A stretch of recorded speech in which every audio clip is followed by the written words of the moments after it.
Yang tengah cari rumah bayar bulan 700, rumah dekat belakang ni bayar bulan 700 je dekat dengan masjid. Jom aku review.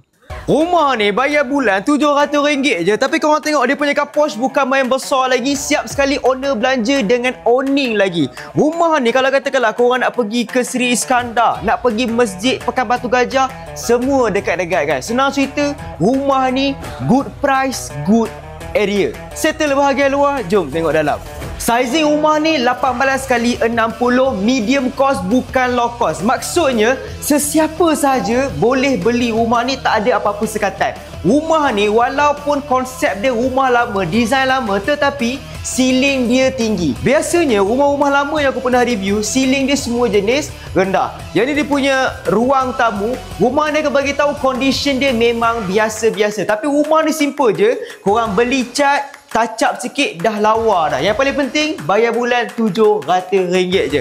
Jadi dia punya bilik yang pertama, master bedroom, lampu dia klip-klip sikit, seram sikit lah. Tapi bilik pertama ni boleh muat satu king bed dekat dalam ni. Nak masuk almari makeup ke semua muat, tak ada masalah. Sebelah ruang tamu tadi tu ada satu bilik tidur dekat area sini. Yang ni bilik tidur yang kedua. Bilik tidur yang kedua ni korang boleh letak satu single bed ataupun queen bed dekat dalam ni. Nak selesa satu single bed. Lantai dia memang biasa-biasa tapi tak payah pening. Korang beli je SPC dekat online, cat dinding putih, settle.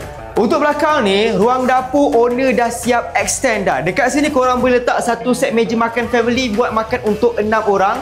Dekat sini pula dia punya area dapur. Yang ni dia punya bilik air, belah belakang tu dia punya toilet. Aku bagi tahu awal-awal yang kalau korang tengok video ni, memang tak ada apa yang menarik rumah ni kalau ikutkan dari segi design, dari segi colour, semua tak lawa. Tetapi harga dia murah, bayar bulan hanya RM700 saja.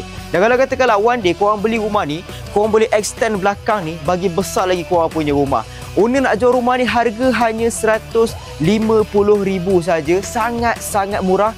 Bayar bulan RM700 saja.